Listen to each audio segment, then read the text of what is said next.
Bagyt köşkünde yerleşýän Akyol toý mekany 36 aý içinde garaşlaryny toý edip berýär. Akyolly toý edýän ýaşlary şu sowgatlar garaşýar. Geliniň toý libasy.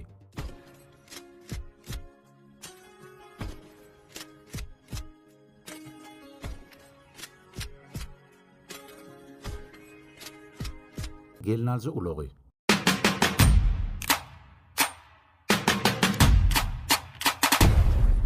Ýaşlary garşylayan tanys topary.